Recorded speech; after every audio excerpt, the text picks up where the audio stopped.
A deadly attack inside a Bronx high school claimed the life of a 15-year-old boy, Matthew McCree. 2 years later, the teenager charged in that fatal stabbing learns his fate. Yesterday, a judge found Abel Cedeno guilty of manslaughter. Cedeno faces up to 50 years in jail when he is sentenced in September.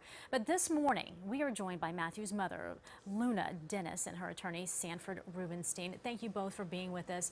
LOUANA, let me start with you. As a mother, there's no greater loss than that of a child. This does not bring him back, but does this verdict provide some kind of closure? Yes, it's like a weight has been lifted off of me.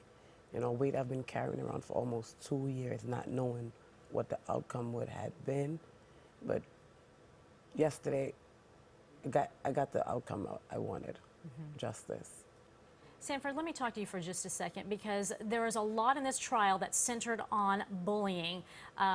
Was any truth to it brought out in court, or was that just something to be used as a defense mechanism? There was no evidence whatsoever that Matthew McCree bullied at any time the defendant in this case who was found guilty. In fact, he acknowledged that to the police in his confession. All right, so let me get back to you, LOUANA. Defense attorneys tried to depict your son as one that was not only a bully, but was really, you know, in a gang and all these other list of things. How did that, one, feel as a mother, and two, to see someone say that about your son in open court?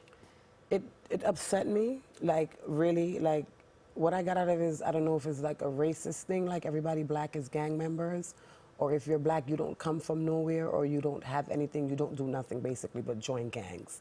And with my son and my family, that's just not the case. And there was no bullying going on between your son and Abel Cedeno? They have never. My son have never bullied anyone.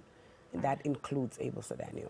Sanford, do you blame the school district, the board here? I understand there's a $25 million lawsuit that you're filing? We have filed a lawsuit. The principal of this school requested metal detectors before this tragedy occurred, denied by the Central Board of Education.